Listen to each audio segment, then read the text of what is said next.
આપ જોઈ રહ્યા છો ન્યૂઝ 7 ઇન્ડિયા। બાપુના હુલામણા નામે જાણીતા મરહૂમ સમદભાઈ શેખે તેમના મિલનસારની સેવાભાવી સ્વભાવને લઈને મોટી લોકચાહના મેળવી હતી। ભરૂચ જિલ્લાના ઝઘડિયા તાલુકાના ઉમલ્લા વાઘપુરા ગામના મુસ્લિમ અગ્રણી સમદભાઈ શેખનું ગતરોજ 17મીના રોજ અવસાન થતાં આજરોજ તેમના નિવાસસ્થાનેથી નીકળેલ તેમની અંતિમ યાત્રામાં ઉમલ્લા અને આસપાસના ગામોએથી મોટી સંખ્યામાં હિન્દુ મુસ્લિમ સમુદાયના લોકો જોડાયા। ઉમલ્લાના મુસ્લિમ અગ્રણી સમદભાઈ શેખની અંતિમ યાત્રામાં હિન્દુ મુસ્લિમ સમાજના લોકો મોટી સંખ્યામાં જોડાતા ઉમલ્લા ગામે અભૂતપૂર્વ હિન્દુ મુસ્લિમ એકતાના દર્શન થયા હતા। સંતાનમાં 2 પુત્રો ધરાવતા સમદભાઈ શેખે તેમના મિલનસાર અને સેવાભાવી સ્વભાવથી સ્થાનિક અને જ્ઞાતિના લોકોમાં પ્રચંડ લોકચાહના મેળવી હતી।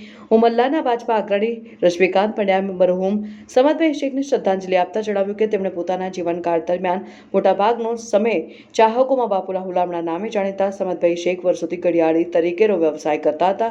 2 દિવસ અગાઉ તબિયત બગડતા તેમને ભરૂચ દવાખાના ખાતે સારવાર માટે દાખલ કરવામાં આવ્યા હતા, જ્યાં ગતરોજ તેમણે જીવનના અંતિમ શ્વાસ લીધા હતા અને ટૂંકી માંદગી બાદ તેમનું અવસાન થતા ઉમલ્લા વાઘપુરા ગામ શોકાતુર બન્યો અને લોકોએ ભારે હૃદયે તેમને વિદાય આપી। Reporter Abdul Rauf Khatri, news 7 India.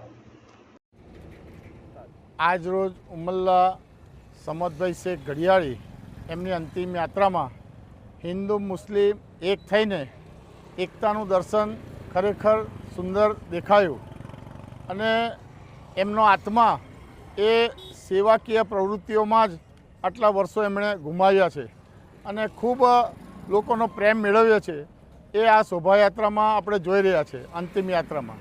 અને આ અંતિમ યાત્રામાં સૌ કોઈ દુઃખી હૃદયે એમને શ્રદ્ધાંજલિ આપીને આ યાત્રામાં જોડાયા છે।